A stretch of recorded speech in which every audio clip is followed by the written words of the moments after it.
Yallah, so we're about to leave the area because the Israeli soldiers came back. They confiscated our camera, they confiscated our phones. This is what Israel doesn't want us to show you in the occupied West Bank. These are Israeli settlers attacking Palestinian homes. Under the cover of Israel's war on Gaza, Israeli settlers have carried out hundreds of attacks at record high levels. أنا زام أخوي وابن أخوي قبل يومين وزام قبلهم 7 شهداء. Residents here say Israel has a master plan to erase all Palestinians. يعني الإصابات اللي بتصير في جنين، في المواجهات في طول كرم، في نابلس، مش بعاد نهائي عن اللي بتصير في غزة. Settler violence is a part of daily life under occupation. And so is the brutality of the Israeli army who enforces it. We were just stopped for the second time today. They told us we weren't allowed to film in this area. I'm Zaina Al-Tahan, and this is the story of Israeli settlers terrorizing Palestinians and the struggles we faced as Palestinian journalists trying to report on what's happening. We're about to head back to Ramallah, and the Israeli army suddenly decided to close the road.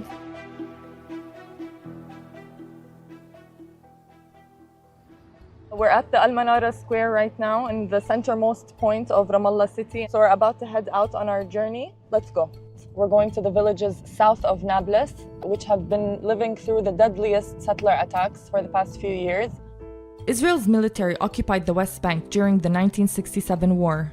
And ever since, settlers have tried to claim the land as theirs and forcibly displace Palestinian residents. The government's helped by building hundreds of illegal settlements and giving Israelis incentives to move there. So this is the way that we would normally go. Since October 7th, the Israeli army has closed off one of the main entrances and exits out of Ramallah. Before our trip to Qusra even began, we were stopped by the Israeli army. They just took our phones, they deleted all our footage and said that they will get back to us about whether or not they'll be able to let us go. Palestinians are stopped and harassed by soldiers at hundreds of checkpoints and roadblocks on a daily basis. But since October 7th, Israel shut down virtually all movement for Palestinians between different cities. We've been here at the DCO checkpoint north of Ramallah in the central occupied West Bank for about half an hour. Still, they have us waiting on the side and we don't know what's going to happen. They detained us for about an hour and a half, and we were told that we could leave. They gave us everything back, so now we have to take a long detour to get to where we're going, which is Qusra, what is usually a 10 or 15-minute drive. Today takes an hour and a half to 2 hours. Many people have been saying this is a form of collective punishment. The closures not only cut off cities from villages, but villages from one another. Families are unable to see each other. People who need to get to hospitals are forced to obey based on the whims of the Israeli army soldiers. But remember, this is what life was like before October 7th. A 700-kilometer separation wall cuts through the occupied West Bank and is a stark representation of the systematic oppression that Palestinians face. Israel started building the wall in 2002. The wall helps Israel take more Palestinian land. So many people actually call it the annexation wall. And here you can see an Israeli settler. And behind him, in front of the settlement, we see this sign everywhere which says, "The people of Israel are alive and will succeed." The very existence of these settlements is illegal under international law, and yet Israel continues to build them. So we're still on the way to Qusra, but we just made a short stop. We're standing right in front of the village of Sinjil. The Israeli army closed off the village with this sand. Sinjil is one of the most badly affected villages by settler attacks. Just across from Sinjil is the village of Turmus Aya, where in June 2023, a mob of settlers torched dozens of homes, killed a Palestinian man, and injured many others. Again, we were interrupted by another unexpected visit from the army.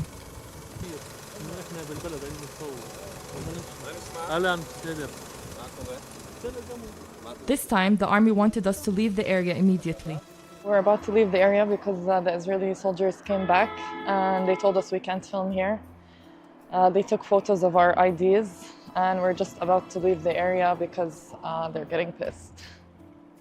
Palestinians and settlers live sometimes just a few meters away from one another, and yet their lives are completely different. Palestinians live under military rule. Some of their most basic rights are systematically violated and they can be held indefinitely without trial or charge. Their complaints of settler violence are rarely taken seriously or even investigated. And that's why we're taking you to the village of Qusra, where Palestinians are surrounded by some of the most violent settlers. Just days into Israel's war on Gaza, settlers here killed 6 Palestinians in 24 hours. 63-year-old Ibrahim Wadi and his 25-year-old son Ahmad were gunned down during a funeral service for the other victims. They got stopped here on the main road by settlers who intercepted the funeral procession, and both Ibrahim and Ahmad were shot dead here. بسم الله الرحمن الرحيم.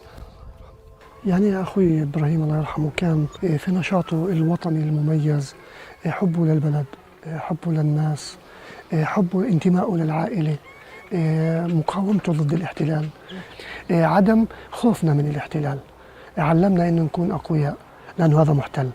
هو كان المنارة بالنسبة لنا، كنا نشوف فيه القوة. Ibrahim was a father to 11 children, but he shared a special relationship with his son Ahmad, who is now buried alongside him. كانوا دائما مع بعض وتوفوا استشهدوا مع بعض، بس ولا مرة تخيلنا أنه نكبر اثنين في يوم واحد. Settlers use violence and harassment to forcibly remove Palestinians from their land. You are stealing my house. And if I don't steal it, someone else is going to steal it. Like Jacob, the settler from Brooklyn, any Jewish person from anywhere in the world can move here, become a citizen, and live in one of these Jewish-only settlements. Palestinians like Neda, who've lived here for generations, are being pushed out of their homes. قديش خلت احنا بدي اعيش؟ انا بدي اعيش اخرى سنتين وسنه، هي من يوم خلقت ونعاني، من يوم خلقت واحنا من اليهود محتلين واحنا نعاني. Neda was born in 1949, just 1 year after the Nakba. That's when 750,000 Palestinians were violently forced from their homes to create the state of Israel. بقول له قبل ما اموت نستقر مثلا سنه واحده نستقر ونشوف اولادتنا ونشوف اولادتنا واحنا في استقرار وهاديين وما فيش خوف. In 2013, settlers attacked Neda's home and held her at gunpoint. Ever since, she's been terrified to go anywhere. بخاف اطلع منهم.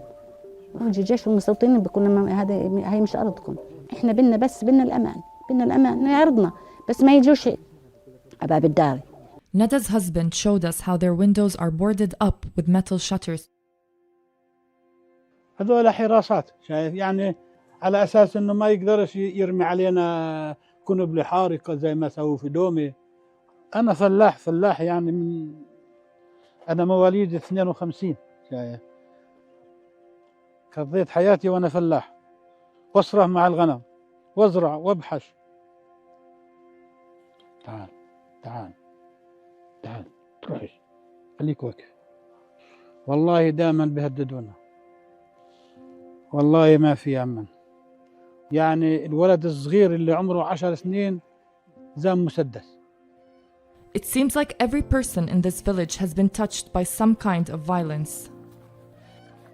كان ابني واقف هنا، هو واقف في الشارع الجندي، ضربه صاوبه وضربت هنا. Neda's son survived, but many don't.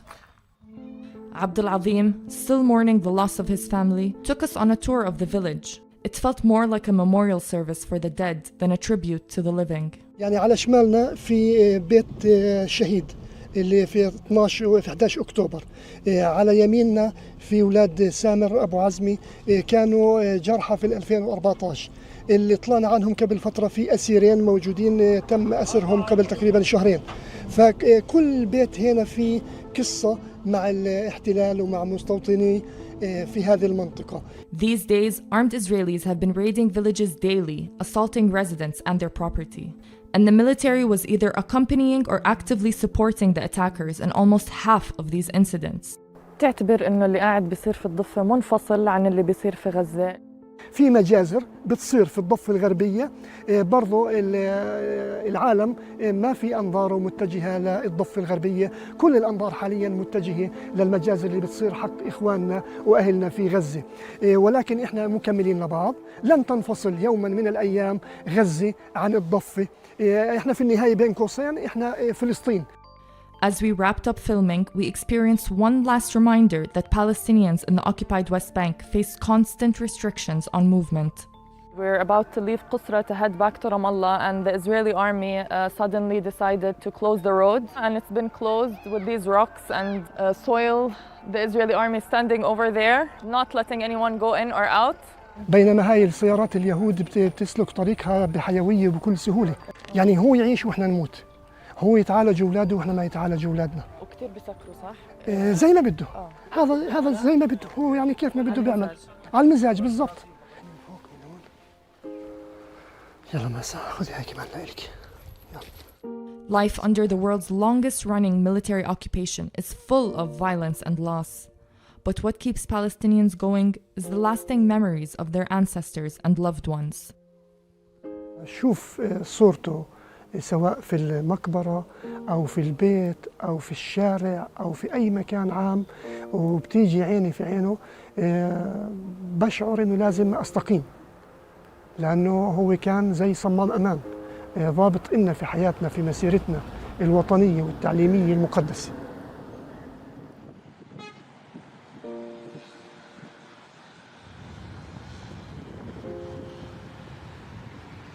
Hey everyone, we just made it back to Ramallah.